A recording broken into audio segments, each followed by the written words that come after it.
하나님께서 읽어주실 말씀은 요한복음 1장 43절부터 마지막 절 51절까지입니다.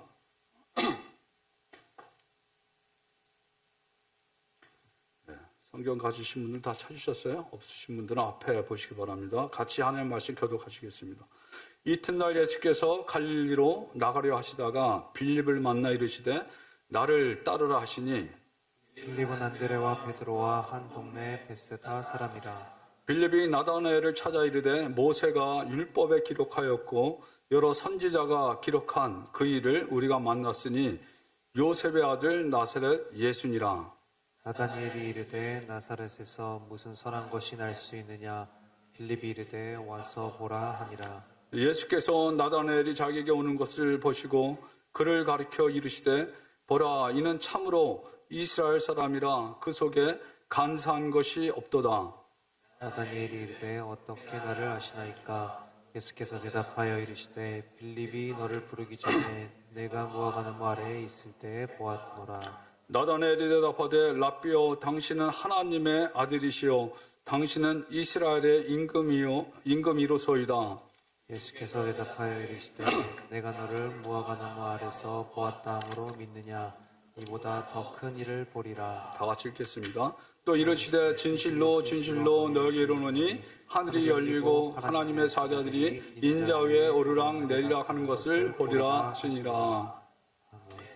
하나님, 이 시간에 주의 말씀을 대언하기 원합니다. 성령님, 이 시간 함께해 주셔서 부족한 자를 붙잡아 주시고 오직 하나님 말씀만 전할 수 있게 도와주시고 말씀을 듣는 우리 모두가 은혜 받는 귀한 시간 될 수 있도록 도와주시옵소서. 감사드리옵고 예수님의 이름으로 기도합나이다. 아멘. 새해가 밝았습니다. 우리 한국 사람들은 새해가 되면은 해맞이를 가죠. 그래서 제가 한번 찾아봤더니 2023년 한반도에서 가장 새해 일출을 볼 수 있는 곳, 거기 어디냐면은 울산 울주군 간절곶. 이름이 뭐예요? 간절곶. 여기가 가장 먼저 해를 볼 수 있는 그런 곳이래요. 그래서 수많은 사람들이 거기 가서 이제 2023년 떠오르는 그런 해를 맞이했다고 해요. 그리고 또 뭐 해요? 해를 보면서 소원 빌기를 하죠. 소원 빌기. 소원 빌기. 여러분들도 그렇게 소원을 빌어보셨나요? 해를 보면서? 믿지 않는 사람들은 이렇게 하지만 우리 믿는 사람들은 해보고 소원을 빌지 않죠. 그죠? 하나님께 우리의 소원을 비는 줄 믿습니다. 그래서 제가 올해 우리 한국 사람들이 가장 원하는 것이 무엇인가 이렇게 찾아봤더니 올해 건 안 나왔더라고. 근데 지나간 거 보니까는 취업, 이직 이게 한 26% 되고 또 여행 이게 한 26%. 이게 코로나 기간이니까 아마 그랬던 것 같아요. 작년 것 같은데. 그 다음에 운동, 그리고 자격증 취득, 그리고 다이어트가 5번째로 21%. 그런데 미국 사람들은 보니까 운동이 44% 가장 많아요. 또 건강한 식단, 이것도 운동, 건강하고 연관되잖아요. 42%. 그 체중 감량이 또 31%. 그러니까 미국 사람들은 이 몸에 대해서 굉장히 미국 사람들은 대체적으로 뚱뚱하니까 잘 먹어서. 그리고 가족, 친구들과 같이 시간을 확보하는 게 34%, 재정관리 30%. 그리고 SNS 자제. 이거 굉장히 중요해요. 그죠? 여기 안에 다 들어갔죠. 이거 자제하는 거. 여러분들 새해 소원이 뭐예요? 올해는 꼭 이거를 이루고 싶다 하는 그런 소원이 있습니까? 며칠 전에 펠레가 죽었어요. 펠레 하면 다 아시죠? 대장암 투병 때 84세로 죽었대요. 그래서 브라질 선수들이 이번에 월드컵을 우승해가지고 이 펠레에게 바치려고 했는데 그게 좌절이 돼버렸어요. 어디? 아르헨티나. 아르헨티나의 국민들도 월드컵에서 우승하는 게 그 국민, 그 나라의 소원이에요. 먼저 어째 나상원 목사님 얘기했지만 400만 사람들이 이 부에노스 아이레스에 모여가지고 메시와 그 선수단을 환영하러 나갔잖아요. 그 수도 인구보다 더 많대. 그런데 어떻게 됐어요? 아르헨티나가, 브라질이 못하고 아르헨티나가. 그리고 아마 펠레가 실망이 돼서 빨리 돌아가셨는지 모르겠어. 이 펠레가 저도 어렸을 때 그냥 펠레 이렇게 들었어요. 근데 본명은 아니라는 거예요. 근데 펠레가 왜 축구 선수가 됐는가? 제가 그 스토리를 들어봤더니요. 자기 아버지도 축구 선수였었어요. 근데 무릎 부상을 통해서 축구를 일찍 접은 거예요. 그 아버지가 이렇게 또 아주 대단한 선수는 아니었나 봐요. 그런데 1950년에 브라질에서 브라질 월드컵이 열렸대요. 그래가지고 브라질이 승승장구해가지고 결승에 갔는데 그때 같이 붙은 나라가 우루과이. 근데 우루과이에게 진 거예요. 근데 그 아버지가 그때 TV를 보면서 눈물을 흘리더라는 거야.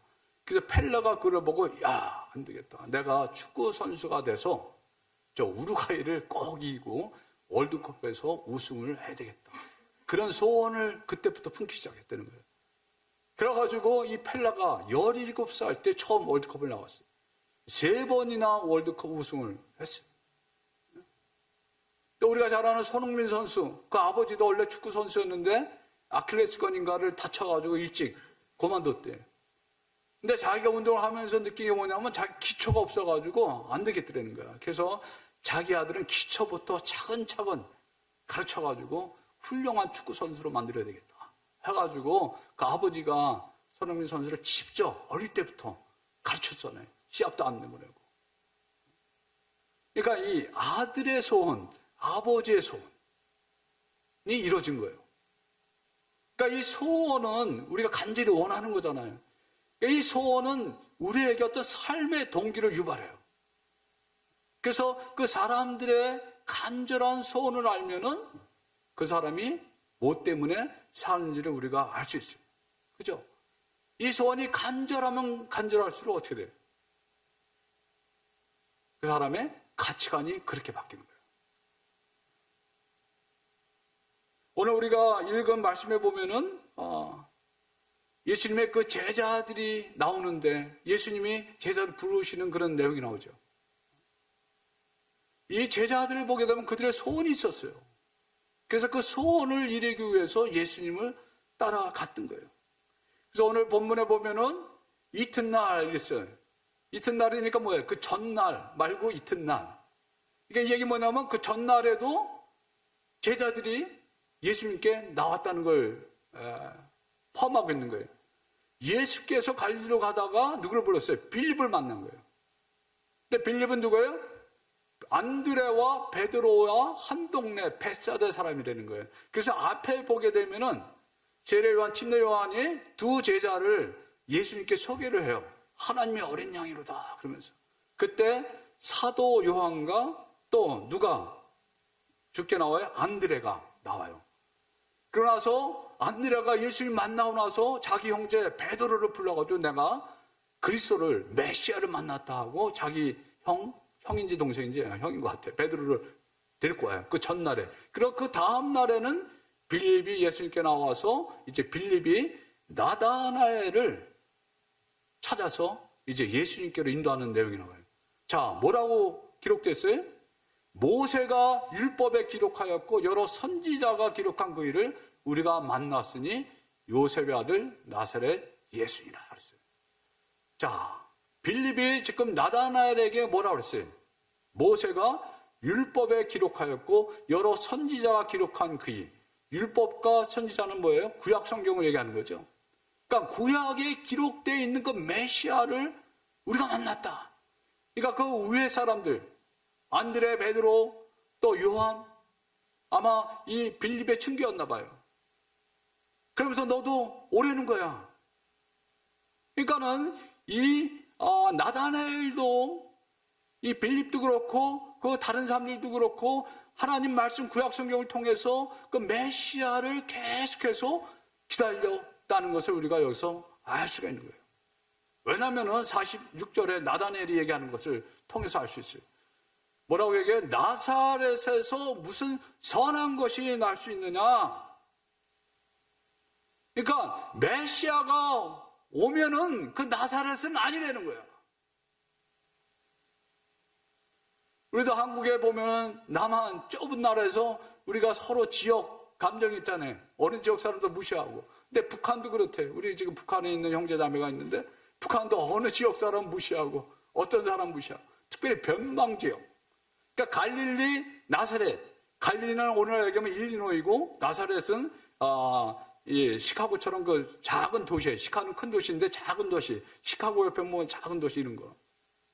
거기에는 많은 장사하는 사람들이 왔다 갔다 했어요.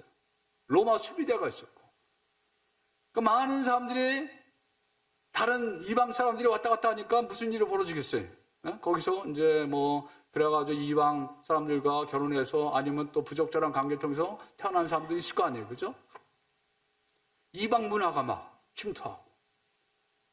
그러니까 그 동네 사람들을 무시했어요. 어디 사람들이? 서울 사람들이, 유대, 예루살렘, 거기 사는 사람들이 저 북쪽에 있는 갈릴리 지역 사람들을 무시했어요. 그런데 그런 이유도 있지만 나다나엘이 얘기한 나사렛에서 무슨 선한 것이 날 수 있느냐? 이 말의 배경은 나다나엘이 뭔가 알고 있는 거예요. 왜? 나다나엘은 율법, 선지자에 정통한 사람이 있었어요. 그러니까는 나다나엘이 알고 있는 대로 메시아가 나오면 어디서 나와요? 미가서 5장 2절에 어디서 나온다 그랬어요? 베들레헴에서 선지자 메시아가 그리스도가 태어나실 것을 예언했잖아요. 그러니까는 나다나엘이 어떤 이런 성경적인 지식도 있었을 거예요. 그러니까 야, 메시아가 나오는 데는 베들레헴이다. 그렇게 알고 있었으니까 야, 나사렛에서 안 나와. 아마 그랬을지 몰라. 그런데 빌립이 뭐라 그래? 와보라, 와보라 하는 거예요. 말로 이렇게 통하지 않으니까 우리가 어느 때는 막 설명하면 안 믿을 때 있잖아요, 사람들이. 전도하려고 막 하면은 야, 무슨 예수님이 무슨 하나님이야. 어떻게 처녀의 몸에서 태어나. 그럼 어떤 사람들이 와봐 한번 교회 그래도. 아니면 날 봐. 아니면 저 사람 봐. 저거 옛날에 아주 못된 사람인데 완전히 변했잖아. 어떻게? 예수님 믿고. 그러니까 논리적으로는 설득이 안 되는데 뭐 와서 보라는 거야. 그러면 네가 수긍할 거라는 거야. 와봐라. 와봐라. 그래서 어떤 신학자는 이렇게 얘기했어요. 이 말은 어떤 말이냐면은 그 강력한 그 힘이 있다는 거예요. 그러니까 빌립은 다른 얘기로 하면은 확신이 있는 거야. 예수가 메시아라는 확신이 있으니까 그 나다나엘이 얘기하는데 그렇게 설득할 수 없어도 메시아, 예수 그리스도 그 나사렛에서 태어난 게 아니죠. 베들레헴에서 태어났지만 나사렛에서 자라난 그 예수가, 나사렛 예수가 하나님의 아들임을, 메시아임을 확신하고 있었어요. 그러니까 와보라 그렇게 한 거예요. 그러니까 가요. 끌려가는 거예요. 친구지가니까. 그죠? 예. 그때 예수님이 나다나엘을 보고 뭐라 그랬어요? 이는 참으로 이스라엘 사람이라 그 속에 간사한 것이 없다. 여기 참 간사한 것이 대조되잖아요. 그죠? 그러니까는 이 나다나엘이 계속해서 말씀을 통해서 그 메시아를 기다렸던 사람이에요. 그 속에 간사한 것이 없대요. 간사한 거, 거짓이 없다는 거예요. 아주 정직한 사람이고 하나님 보시기에 정말 확실한 사람이고 말씀대로 살려가는 사람, 말씀에 정통할 뿐만 아니라 그 말씀을 지키고 살려고 하는 그런 사람이었던 거예요. 그러니까 나다나엘이 깜짝 놀라는 거예요. 어떻게 나를 아시나이까? 예수님 뭐라고 얘기해요? 네가 무화과나무 아래에 있을 때 보았노라 그런 거예요. 그러니까 이 얘기는 무슨 얘기예요? 예수님이 말씀대로 살려가는 사람, 말씀에 정통할 뿐만 아니라 그 말씀을 지키고 살려고 하는 그런 사람이었던 거예요. 그러니까 나다나엘이 깜짝 놀라는 거예요. 어떻게 나를 아시나이까? 예수님 뭐라고 얘기해요? 네가 무화과나무 아래에 있을 때 보았노라 그런 거예요. 그러니까 이 얘기 무슨 얘기? 예수님이 말씀대로 살려가는 사람, 하나님을 경외하는 사람들이 하나님 말씀을 읽고 묵상하고 그랬던 그런 장소예요. 그래서 무화과 나무 아래에 있는 사람이라 그러면은 그 당시 사람들이 저 사람은 하나님 말씀을 즐거워하고 하나님 말씀에 대해서 많이 아는 그런 학자다. 이렇게 사람들이 알았다는 거예요. 그러니까 무화과 나무 아래에 있을 때 보았다는 거예요. 초자연적인 지식이죠. 우리가 어떻게 이렇게 알 수 있어요? 그죠? 제가 전사님 어디 있었는지 제가 어떻게 알아요? 집에는 계셨겠지. 어디 가셨는지 모르잖아.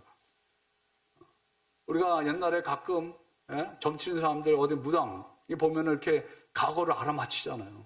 그거를 맞히기 때문에 사람들이 글로 끌려 들어가는 거예요. 귀신이 가르쳐 주는 건데. 그러니까는 이 나다나엘도 깜짝 놀란 거예요.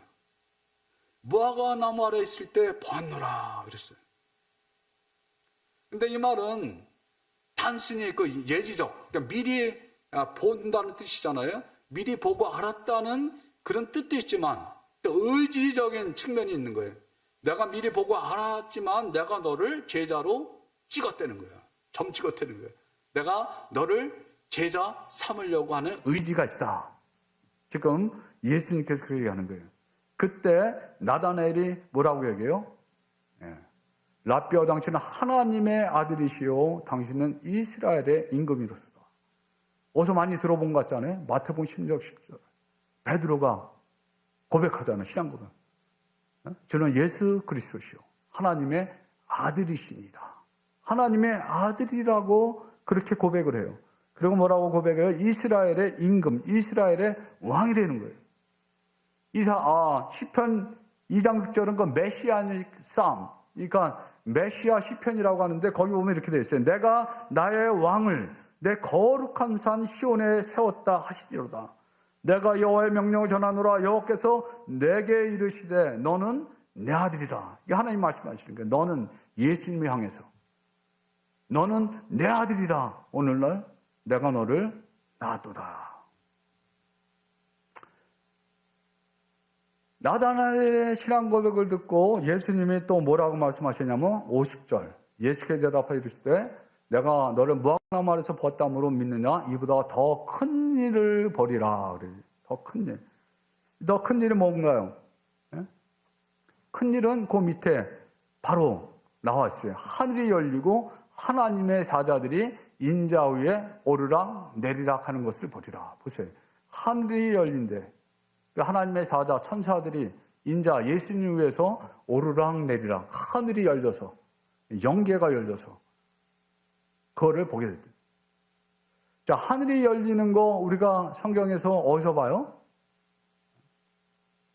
우리가 가장 많이 본 내용 뭐예요? 야곱이 아버지 이삭과 형 에서를 속이고 도망가잖아요. 외삼촌 라반의 집으로. 게다가 밤에 돌베개 지고 잠자다가 꿈을 꾸는데 꿈속에서 뭐예요? 사자, 천사들이 하늘을 오르락내리락 하는데 그때 뭐가 있었어요? 사닥다리를 타고 하나님 천사들이 오르락내리락 했잖아요. 그때 이 야곱이 깜짝 놀라죠.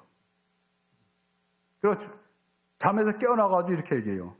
여호와께서 과연 여기 계시거늘 내가 알지 못하였도다. 여호와께서 과연 여기 계시거늘 내가 알지 못하였도다. 이에 두려워 이르되 두렵도다. 이곳이요 이것은 다름 아닌 하나님의 집이요 이는 하늘의 문이로다. 그렇게 고백을 해요. 그래서 이와 같이 하늘이 열린다는 표현은 하나님의 임재, 하나님이 함께 하시는 것을 보여주는 것이고 또 하나님의 주권적인 역사로 인해서 사람들이 변화되는 하나님과 인간의 관계가 다시 새로워지는 그런 역사. 우리 성도들도 교회 그냥 밋밋하게 다니던 사람들이 어떤 부흥에 참석했다, 기도원 참석했다, 아니 특별 기도에 참석했다가 성령 체험을 하고 변화되면 완전히 달라지잖아요. 그죠? 성령 체험했다는 거 쉽게 얘기하면은 그런데 또 하늘이 언제 또 열렸어요? 예수님께서 요단강에서 세례 받으실 때, 침례 받으실 때, 물에서 침례 받으시고 올라올 때 하늘이 열리고, 그렇죠? 하늘이 열리고, 하나님의 성령이 비둘기 같이 내려 예수님 위에 임하심을 보았다 그랬어요. 그리고 하늘에서 소리가 났어요. 무슨 소리가 났어요? 하나님의 소리가 났어요. 이는 내 사랑하는 아들이요 내 기뻐하는 자라. 하늘에서 소리가 난 거예요. 하늘이 열리는 놀라운 역사. 그러니까 나다나엘이 이제 구약의 말씀을 통해서 내가 메시아인 것 네가 알았지만은 이제 네가 조금 더 있으면은 이거보다도 놀라운 영적인 체험을 하게 될 것이다. 야곱이 꿈에서 봤던 그 하늘이 열리고 사닥다리로 천사들이 왔다 갔다 하는 것을 본 것처럼 너도 하늘이 열리고 하나님이 살아있는 하나님인 줄, 예수 그리스도가 그냥 나사렛 예수, 그냥 메시아. 왜냐하면 이 당시 제자들은 아직 예수님에 대한 완전한 그런 메시아에 대한 지식이 없었어요. 근데 앞으로 더 알게 될 것이다. 이런 사실은 우리가 뭐를 알 수 있어요? 예수 그리스도의 죽으심과 부활, 그리고 또 승천을 통해서 하늘이 열리고 성소와 지성소를 막았던 커튼이 예수님께 십자가 죽으실 때 위로부터 밑으로 탑투 바람으로 찢어지면서 거기에 1년에 대제사장 한 번만 양의 피를 갖고 들어갔던 그 지성소로 대제사장만 들어갔는데 이제 누구든지 예수 그리스도를 믿는 자들은 성령을 받고 그 하나님 보호자 앞에 담대히 나갈 수 있는 그런 놀라운 복을 받은 사람. 그러니까 나다나엘과 오늘날 우리 믿는 우리 성도들은 또 수준이 다른 거예요. 우리는 왜? 우리는 성령을 받았잖아요. 이 당시 나다나엘은 아직 성령을 못 받았어. 그리고 나다나엘과 구약의 야곱과 또 이게 차원이 다른 거예요. 구약에서 성령 하나님 뭐예요? 그 믿는 자들에게 영원히 내주하지 않으셨다고. 특정한 사람에게 특정한 때만 임하셨다가 또 떠나셨어. 근데 우리들은 예수 그리스도 믿는 우리들은 이제 예수께서 죽으시고 부활하셔서 승천하셔서 성령을 보내주셨잖아요. 그래서 우리 안에 예수님께서 영으로 오셔서 계시는 거예요. 우리 안에 성령님이, 하나님의 영이, 예수 그리스도의 영이 우리 가운데 있는 거예요. 그래서 언제든지 우리는 하늘 보좌로 나갈 수 있는 특권이 있는 자들이에요. 우리가 하늘 여는 거 언제든지 기도하면 하늘이 열리는 거예요. 우리 물질적인 눈으로 그 하늘을 보지 못하지만 영적인 눈으로 보면 하늘이 열리는 거예요. 자유자재로 하나님께 나가는 거예요. 또 하나님께 천사들을 뭐예요? 우리를 돕는 자로 우리를 보내주셨잖아요. 히브리서에 이렇게 기록이 되어 있잖아요. 우리는 그런 놀라운 축복을 받은 거예요. 그래서 예수님이 영적인 사닥다리가 된 거예요. 땅과 하늘을 잇는 영적인 사닥다리가 된 거예요. 매개체가 된 거예요. 그러니까 누구든지 예수 그리스도를 통하지 아니하고는 구원을 받지 못한다고 그랬잖아요. 아버지께 나가는 길은 오직 예수 그리스도를 통해서만 나갈 수 있다라고 그렇게 말씀하시잖아요. 구약에서는 제한적인 그런 성령의 역사가 있지만 이제 예수님이 부활하시고 승천하시고 그리고 성령을 보내주시고 나서는 이게 모든 믿는 자들에게 하늘이 열린 거예요. 아멘? 네. 이거 얼마나 큰 축복이에요. 그죠? 이런 것보다 더 큰 복이 어디 있어요? 이건 세상 사람들은 생각도 못하는 복이에요. 하늘은 마음대로 오르고 내리고 있어. 그리고 이 나다나엘은 뭐예요? 구약의 말씀만 갖고 있었잖아요. 율법과 선지자. 근데 우리는 뭐예요? 구약과 신약, 성경, 홀, 바이블을 다 갖고 있고 거기다 성령님까지 우리 안에 계시고 또 우리 함께 계시고. 그래서 우리가 기도할 때 어떤 사람들이 예수 성령님을 초청하면은 아니 성령님 우리 안에 있는데 왜 자꾸 초청하냐고. 성령님 우리 안에도 계시지만 또 우리와 함께 하시고 우리가 또 무엇을 기도할 때 하나님이 성령님을 하늘로부터 보내주는 거예요. 이 성령 충만하게. 우리 안에도 계시고 우리 함께 하시고 또 위로부터 임하는 그 성령의 능력이 우리 가운데 있는 거예요. 자, 야곱이 누굽니까?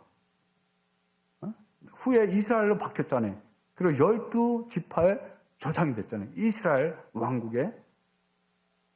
기초가 된 게 누구예요? 야곱, 이스라엘. 그런데 하나님께서 이 제자들을 통해서 12제자를 불렀잖아요. 영적 왕국 이스라엘의 기초석들이 되게 한 거예요. 이 10이라는 숫자는 완전수예요. 근데 이 10이라는 숫자는 이스라엘을 상징해요. 근데 이 10이라는 숫자 보세요. 하늘, 삼위일체 3. 하늘 숫자예요. 3. 4는 뭐냐면 땅의 숫자야. 3, 4, 12 곱하면 12가 되잖아요. 예? 이게 이제 완전, 그러니까 하늘과 땅을 연결하는 예수 그리스도가. 그래서 구약에서는 이 이스라엘 12지파를 통하여서 이 땅에 하나님 나라를 이루려고 하는 그런 하나님의 계획이 있었지만 이들의 불순종으로 말미암아 그게 안 이루어졌어요. 그래서 하나님이 예수님을 보내셔서 다시 예수님을 따른 제자들 12명을 뽑아서 이 땅 가운데 세상 나라가 아니고 영적인 하나님 나라를, 영적인 이스라엘을 세우기 위해서 제자들을 부르신 거예요. 그러나 빌립을 비롯한 나다니엘도 마찬가지고 그 당시 제자들은 알지 못했어요. 예수님이 죽으시고 부활하셨는데도 그 사실을 잘 몰랐어요. 우리가 그걸 어떻게 알아요? 사도행전 1장에 보게 되면은 예수님이 부활하시고 40일 동안 제자들과 함께 있었어요. 왜 40일 동안 같이 있었어요? 하나님 나라 일을 얘기하면서 또 그때 얘기할 게 뭐냐면 요한은 물로 세례 침례를 베풀었으나 너는 몇 날이 못돼 성령으로 세례 침례를 받을 것이다. 그러니까 예루살렘을 떠나지 말고 기다리라고 그렇게 말씀하셨어요. 그때 제자들이 뭐라고 물어봤어요? 주님, 주께서 이때가 이스라엘 나라를 회복하는 때입니까? 이스라엘 나라를. 근데 예수님은 지금 무슨 나라를 얘기했어요? 예? 하나님 나라의 일을 말씀하셨잖아요. 근데 제자들은 뭐예요? 이스라엘 나라 회복하는 거. 왜? 이 당시 이스라엘은 뭐예요? 로마 식민자에 있었어요. 그러니까 예수님이 부활하셨는데도 불구하고, 그러니까 그전에는 그런 정치적인 메시아로 생각하고 따라다녔던 거예요. 근데 예수님 십자가에서 무참하게 죽은 이가 끝났다 하고 포기했는데 예수님이 다시 살아나셔가지고 40일 동안 다니시니까 야, 다시 예수님이 마음을 바꾸셨나 보다. 이스라엘을 다시 이렇게 세우려고 그러나 보다 하고 생각하고 있는데 예수님이 엉뚱한 말을 하시는 거예요. 예루살렘을 떠나지 말고 아버지의 약속하신 것을 기다리라. 그러니까 지금 예수님 뭐예요? 땅과 하늘을 잇는 매개체로서 이스라엘 백성뿐만 아니라 이 모든 일들을 구원하시기 위해서 오신, 죄 문제를 해결하시기 위해 오신 그 구세주인데 이 제자들은 그때까지도 그것을 알지 못했던 거예요. 그들의 소원은 뭐예요? 이스라엘 나라의 회복이었었어요. 근데 예수님의 소원은 뭐예요? 이스라엘 나라의 그 물질적인 그 나라의 회복이 아니라 영적 이스라엘 나라의 회복, 모든 잃어버린 자들을 구원하고 하나님 나라를 이 땅에 세우는 것이 예수님의 소원이었어요. 그래서 하나님의 소원과 우리 사람들의 소원은 상충될 때가 많아요. 그죠? 우리 자꾸 육신을 따라 행하려고 그래요. 갈라디아서 5장에 성령을 따라 행하라고 그러잖아요. 그 육신의 소욕과 성령의 소욕이 계속 싸우잖아요. 하나님, 우리가 하나님 나라를 위해서 살기 원하는데 우리는 자꾸 세상 나라 살려고 쫓아가고. 근데 성령으로 충만한 사람들은 왜? 예수님과 동일한 그런 소원을 갖게 돼요. 누가복음에 보면은 시몬이라는 사람이 나와요. 이 사람은 의롭고 경건해서 이스라엘의 의로를 기다리는 자라고 그랬어요. 그래서 성령이 그 위에 계시더라 그랬어요. 아직 성령님이 그 안에 내재하지 않을 때예요. 그러면서 성령님이 뭐라고 그랬냐면은 네가 주의 그리스도를 보기 전에는 절대 죽지 않는다라고 말씀하신 거예요. 어느 날 성령의 지시를 받아서 예루살렘 성전을 들어갔는데 그때 마침 요셉과 마리아가 이제 예수님이 태어난 지 30일이 된 거예요. 8일만 할례를 받고 이제 30일에 들어가서 성전에서 이렇게 아기를 바치는 그런 예식을 행하거든요. 그때 마침 딱 들어온 거예요. 성령님께서 딱 그때를 알고 시몬 보고 가라고 하신 거예요. 그 시몬이 예수 그리스도 그 아기를 안고 하나님을 찬송하여 이르되 주제여 하나님이여 이제는 말씀하신 대로 종을 평안히 놓아 주시는도다. 그러면서 뭐라고 얘기해요? 내 눈이 주의 구원을 보았사오니 이는 만민 앞에 예배하신 것이요 모든 인간들 앞에 예배하신 것이요 이방을 비추는 빛이요. 보세요. 이방 이스라엘을 비추는 빛이라고 그러지 아니하고 이방을 비추는 빛이요 주의 백성 이스라엘의 영광이니이다. 그러니까 시몬은 성령의 계시로 말미암아 이 예수 그리스도가 이스라엘뿐만 아니라 모든 이방 민족들까지도 다 구원할 메시아로 아신 거예요. 그때 또 안나라고 하는 여자가 있었어요. 선지자라고 그랬어요. 결혼하고도 7해 살다가 남편과 사별했어요. 그리고 예루살렘 성전을 떠나지 아니하고 84세가 될 때까지 계속해서 금식과 기도로 메시아를 기다렸어요. 이런 성령으로 충만한 사람들에게 하나님이 하나님의 소원과 예수님의 소원을 주신 거예요. 근데 우리도 예수 그리스도를 믿고 성령을 받은 하나님의 백성으로서 하나님께서 우리의 소원을 거듭나게 하세요. 새로운 소원을 주셔. 옛날에는 내 육신대로 살기 원하고 세상 것을 쫓아가고 뭐를 이루려고 그렇게 살았는데 한마디로 얘기하면 뭐예요? 돈 많이 벌어서 떵떵거리고 사는 거 아니에요? 그죠? 그런데 예수님 믿고 성령 받고 성령 충만해지면 그게 바뀌는 거예요. 돈을 많이 벌어도 나를 위해 사는 것이 아니고 그 돈 가지고 어려운 사람들과 하나님 나를 위해서 쓰고 싶어하는 그런 그 소원, 거룩한 소원이 생기는 거예요. 그래서 빌립보서 2장 13절에 뭐라고 그랬어요? 너희 안에서 행하시는 이는 하나님이시니 자기의 기쁘신 뜻을 위하여 너희로 소원을 두고 뭐라고 그랬어요? 소원을 두고 행하게 하시나니. 소원을 두고 거룩한 소원을 하나님 우리에게 주신대요. 나다넬의 소원은 뭐였었어요? 메시아를 만나는 거였어요. 그래서 구약의 말씀을 그렇게 읽고 연구하고 공부했던 거예요. 제가 전에도 말씀드린 대로 우리 북한에 있는 자매들이 아니고 중국에 있는 북한 자매들, 성경 공부하는 자매, 제가 물어봤어. 소원이 뭐냐? 한 자매는 지금 공장에서 일하는 자기는 신분증 갖는 게 소원이래. 우리가 미국에 사니까 알잖아요. 그죠? 신분증 없으면 얼마나 힘들어요. 매주마다 그 코로나 검사를 했다는 거. 그때마다 숨는 거예요. 가다가 잡히면 끝나는 거예요. 자매 하나는 성경 공부하려고 그렇게 연결됐는데 그 엄마가 갑자기 교통사고 나서 죽음으로 말미암아 전화기에서 그 딸 전화번호까지 다 나오고 저하고 같이 공부하는 자매까지 다 연결되니까 지금 잡힌 거예요. 북한으로 북송될 그런 위기 가운데 있는 거예요. 그 자매는. 신분증이 없는 사람, 그 신분증이 가장 간절한 소원. 어떤 자매는 북한의 가족들을 만나는 게 자기 소원이래. 우리의 소원은 무엇입니까? 아까 우리가 은혜의 찬양 불렀지만 우리가 이렇게 마음 놓고 예배드리는 거 이거 우리 소원 아니잖아요. 그죠? 어느 나라에서는 중국에서는 이게 성경 공부도 제대로 못해 잡히면 다 끌려 들어가. 이슬람 나라 잡히면 다 들어가. 우리가 평범한 삶 이렇게 사는 것이 우리는 얼마나 큰 은혜고 축복인지를 잘 모르는 거예요. 아직도 아프리카나처럼 동남아시아 그런 아이들 먹지 못해서 죽어가요. 계속. 북한에 우리 아이들 동코들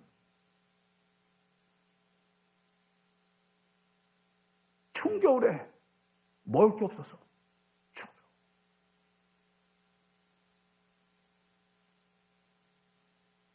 우리의 소원이 뭡니까? 예수님의 소원이 뭡니까? 예수님의 소원은 자기 같은 제자들을 세우는 게 소원이셨어. 여러분, 자기가 원하는 자들을 다 불렀어요. 12명을 부르셨어요. 왜?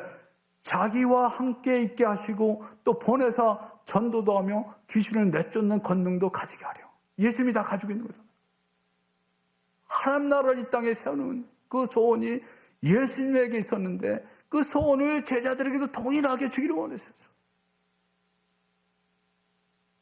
근데 이 소원은 우리가 그냥 억지로 한다고 받아지는 게 아니에요. 내가 성령으로 충만해질 때, 예수 그리스도와 함께 있을 때만이 3년 반 동안 제자들이 같이 있었지만 계속해서 예수님의 의도를 반대로 알고 있었잖아요. 근데 성령이 오시면서 그들을 바꿔놨잖아요. 저의 소원은 뭐예요? 저의 소원도 예수님과 똑같아요. 정말 예수님이 원하시는 그런 제자의 삶을 살고 싶어요.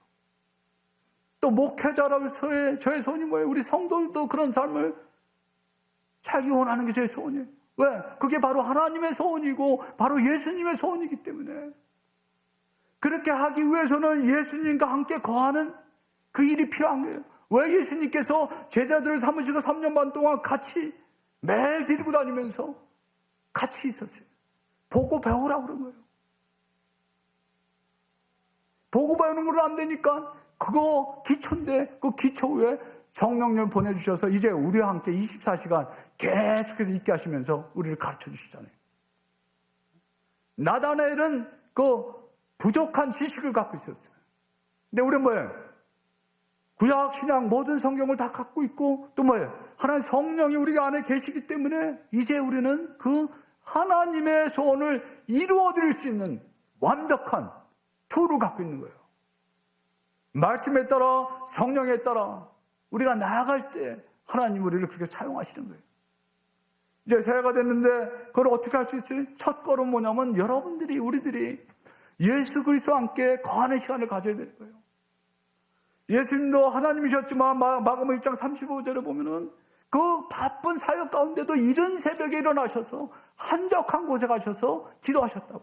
하나님과 교제하셨다고. 그러니까 우리가 교회든지 여러분들의 가정이든지 여러분들의 직장이든지 어느 곳에든지 일어나면 먼저 하나님과 예수님과 같이 하는 시간을 가져야 돼요. 말씀을 통해서 기도를 통해서 하나님께 나가야 돼요.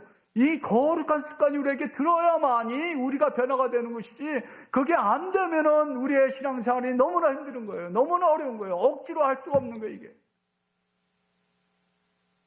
올해 새해를 맞아서 여러분들 어떤 소원을 갖고 계세요? 다른 모든 소원 제쳐놓고 이 소원을 가지시기 바랍니다. 나는 매일매일 첫 시간을 하나님께 드리겠다.